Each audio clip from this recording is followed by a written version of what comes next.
Derivative of inverse sine, 1 over square root of 1 minus x squared. Cosine's not some new one you have to learn, you just have to know its opposite. So there's really only 3 more derivatives you have to learn.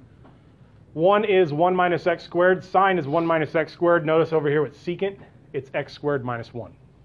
So they are opposite of each other. All right, so let's dig right into it. Find the derivative of y with respect to the appropriate variable.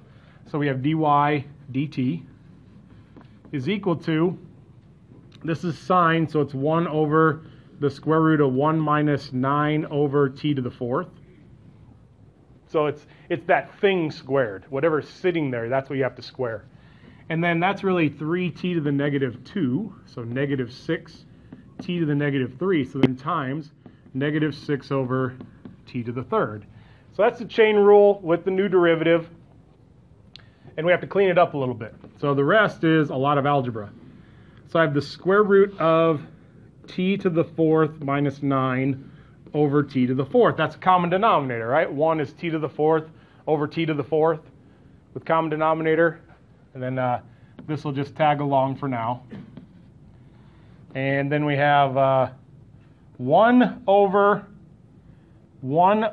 t squared, square root of t to the 4th minus 9. Oh, times negative 6 over t to the 3rd. So square root, top and the bottom. Square root of t to the 4th, t squared. Then this 1 over t squared times t to the 3rd leaves a t. So the final answer, negative 6 over t times the square root of t to the 4th minus 9.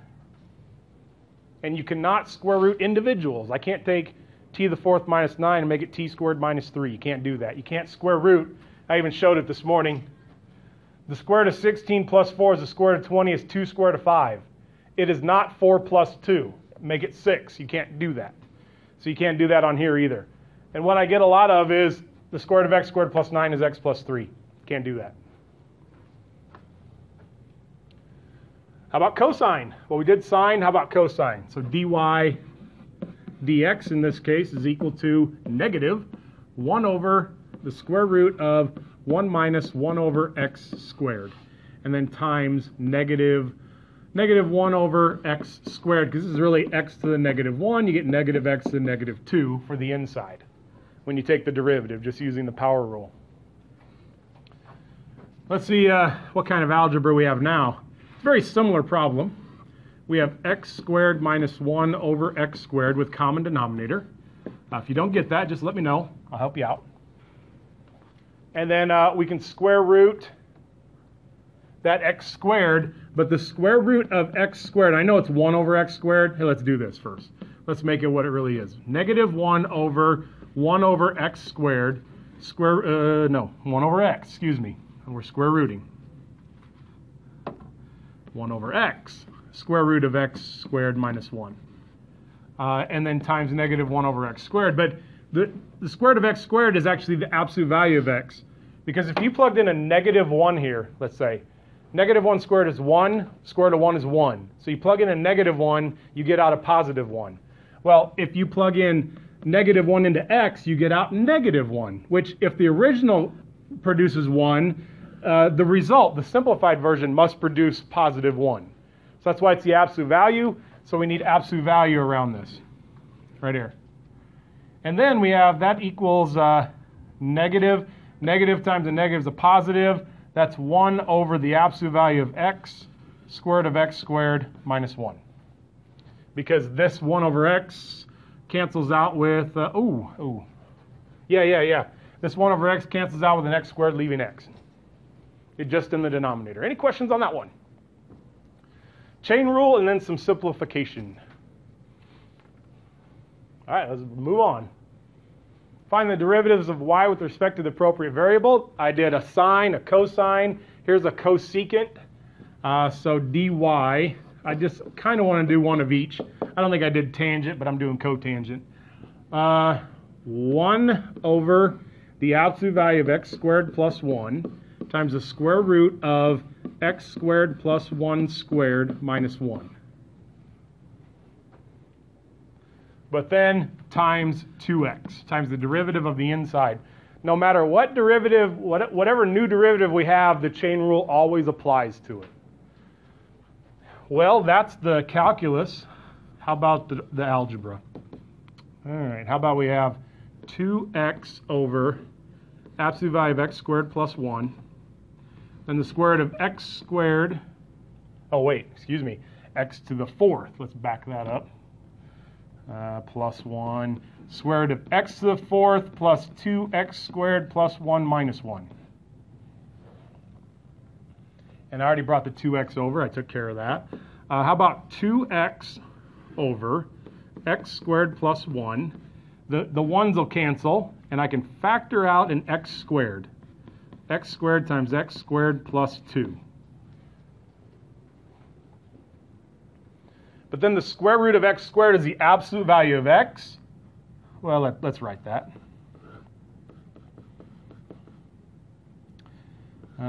X, absolute value of x, square root of x squared plus 2, but then these x's cancel out, and we're left with the final version, 2 over absolute value of x squared plus 1, square root of x squared plus 2.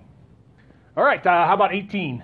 dy dt is equal to 1 over, it's really the derivative, negative again, almost forgot the negative again, 1 over 1 plus x squared. That's the derivative of tangent. The derivative of cotangent is the exact same thing except with a negative. So we have 1 plus the square root of t squared times 1 over 2 square root of t. Because that's the t to the 1/2. That's the derivative of the square root. So we have negative 1 over 1 plus t, and then times 2 square root of t. And that's pretty much all you can do. I suppose you could distribute it, but we don't really care about that. Any questions on that one? Anything else at the bottom? Nope. This is a very long explanation to what I consider was going to end up being a very easy question if you just kind of understand what we're doing. So you got to give me about 5 minutes so that you can do a 2-second problem. Seriously, it goes very quickly. But if you don't understand it, it's actually it's tough. You're like, where are all these numbers coming from? So I want to give a good explanation. And the reason I spend so much time on this one is because I've seen it on every single multiple choice of every single AP test. They love this question. All right, so really long explanation, but just trust me when you get to the problem, it's a 10-second problem. So here we go. Find f inverse of x. All right. X equals y squared minus 2, right? You switch x and y. X plus 2 equals y squared. I don't know why. I probably shouldn't do it up there. We got plenty of room down here. So number 1, x equals y squared minus 2. X plus 2 equals y squared. And then y equals plus or minus the square root of x plus 2. So switch x and y, get y by itself. Done. And we can even say, well, that's really f inverse. Number 2, find f of 3. F of 3 equals 9 minus 2. That's 7. 3, find f inverse of 7. F inverse of 7 is equal to, now we're on the right-hand branch of the quadratic, so we're on the positive branch of the square root, so we don't have to worry about the negative part. So with 7, we have the square root of 9, square root of 9, 3. So, well, yeah, that makes perfect sense. So we can say f of 3 equals 7, so f inverse of 7 must be 3. That's how you find inverses. You switch x and y, so it makes perfect sense so far. Let's plot those points. Graph f of x and f inverse. Well, if I plot, I'm only looking at the right-hand branch of this quadratic, so it's down 2, and then it's a quadratic, so over 1, up 1, over 2, up 1, 2, 3, 4, over 1, 2, 3, and up 1, 2, 3, 4, 5, 6, 7, 8, 9. And here we have that point 3, 7. What about the inverse? Well, the inverse is a square root, but it's moved left 2. So left 2, you got to know your transformations. Up 1 over 1, up 2 over 1, 2, 3, 4. They share that point. 1, 2, 3, 1, 2, 3, 4, 5, 6, 7, 8, 9. right there. Now, here is the original function, and then here is the inverse function, like that. And if you remember, they are symmetric over the line y equals x. So there's the line of symmetry for those two. Well, now this point right here on the original and this point here on the inverse, I call those their corresponding points. There's a reason that these two are symmetric about y equals x, because here's the point on the function, here's the point on the inverse that's related to that other point. Find the derivative of f of x. Well, the derivative of f of x, f prime of x, is simply 2x. And the derivative of the inverse of x is equal to 1/2 x plus 2 to the negative 1/2, times 1, of course. That's equal to 1 over 2 times the square root of x plus 2. So it says, find derivative of f of x. These are really notes to me, by the way, what I wanted to show you. Find the derivative of f of x and f inverse of x and show the derivatives of corresponding points are reciprocals. That's a message to me. That's what I wanted to go over. So that says that f prime of 3 is equal to, well, 2 times 3, that's 6, and f inverse prime of 7, what I'm telling you is, should be 1/6, and it is. Because when we plug 7 in here, we get 1 over 2, square root of 9, 1 over 2 times 3, 1/6. They are reciprocals of each other. All that just to show reciprocals. That's all I wanted, and that's the only message. But if that's all I would have told you, it wouldn't mean anything. Like, well, what do you mean? Now, really what we're saying is the slope at this point is 6. Does that look like about 6? Really steep? And then the slope of this one is really flat, 1/6. They happen to be reciprocals of each other. So, you certainly aren't going to have to do that on a multiple choice question, so what are you going to have to do? This is what you will see. If f of 2 equals 3, and the derivative of 2 is 5, then what is f inverse of 3?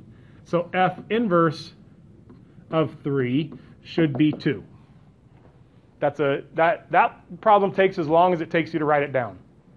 Then it says an f inverse prime of 3. F inverse prime of 3 must be 1/5. It's a very easy problem if you kind of understand what's going on about these corresponding points. So f of 5 equals 7, so f inverse of 7 must be 5. If the derivative at 5 on the original is 1/3, then f inverse prime of 5, of 7 equals 3.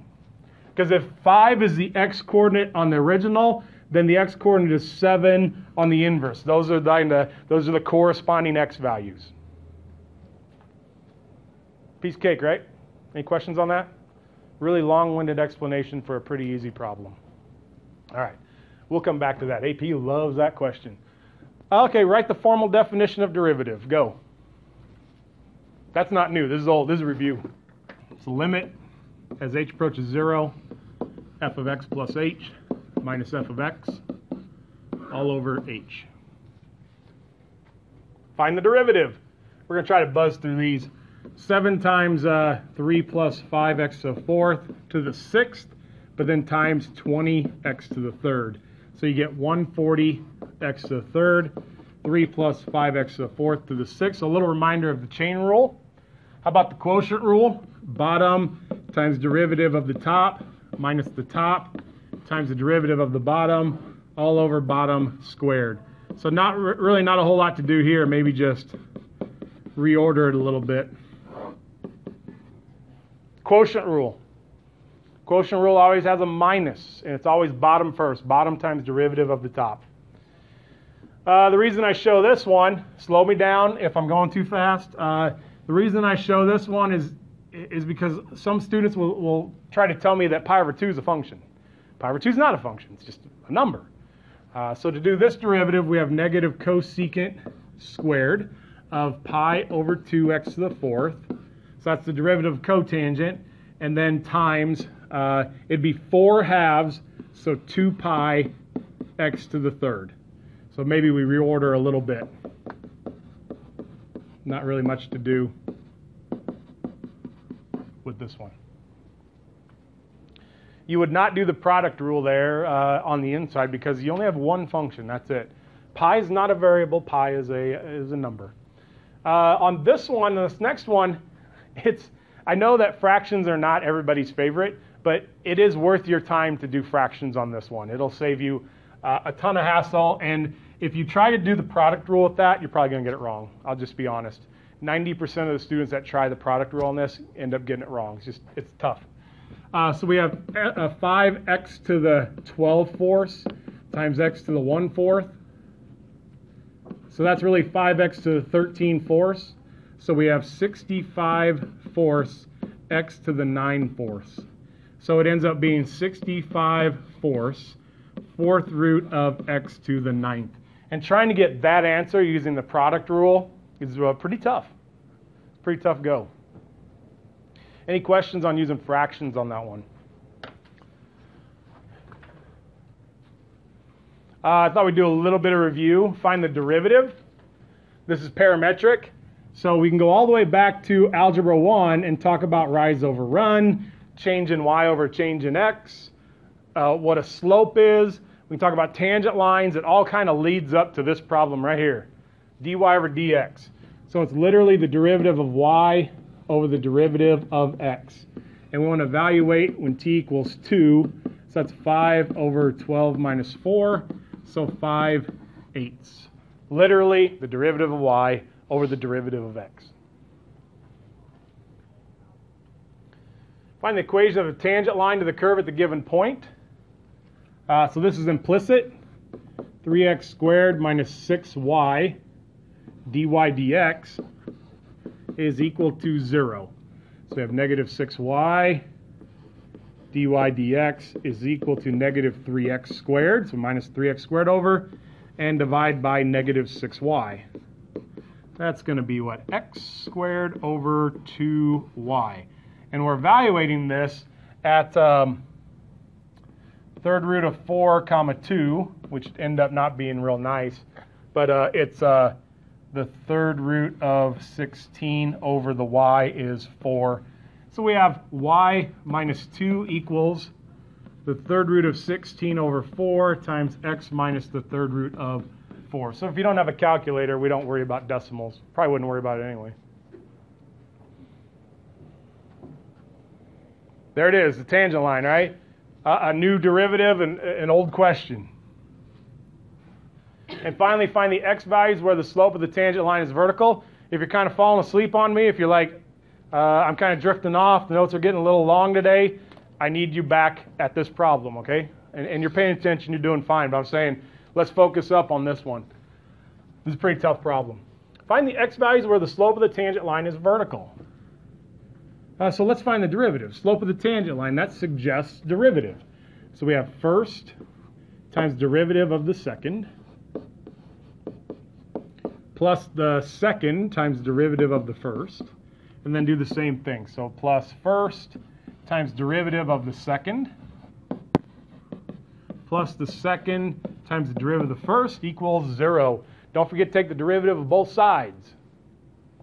Now we need to get 1 dy dx. We'll factor this out of x squared plus 2xy equals negative 2xy minus y squared.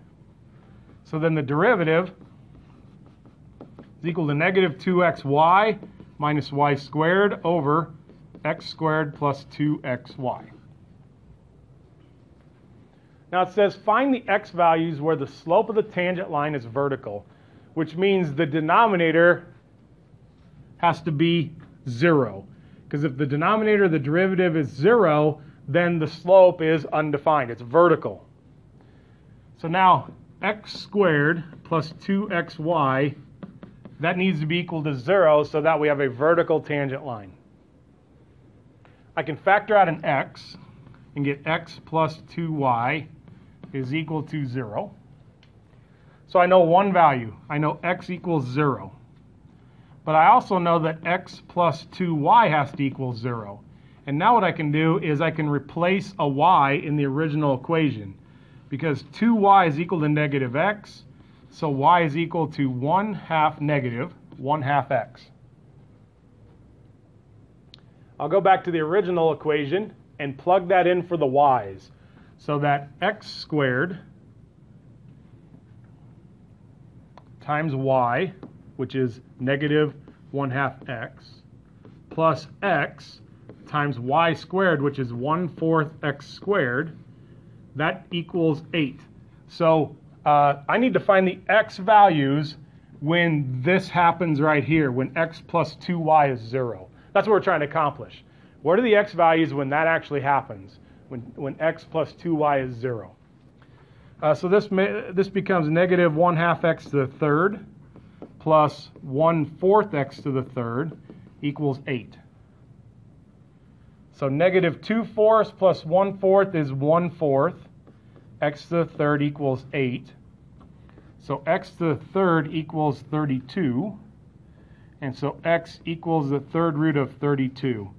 And that's 8 times 4. The third root of 8 is 2. So that's 2 times the third root of 4. Do you guys get that right there, simplifying? If you don't, let me know. So there's another x value where we would have a vertical tangent. Of course, that'd be some decimal value. We don't really care what it is. Questions on that problem? That's the one's a little involved. I thought I'd definitely show you this one. All right, that's what I got for you. Let me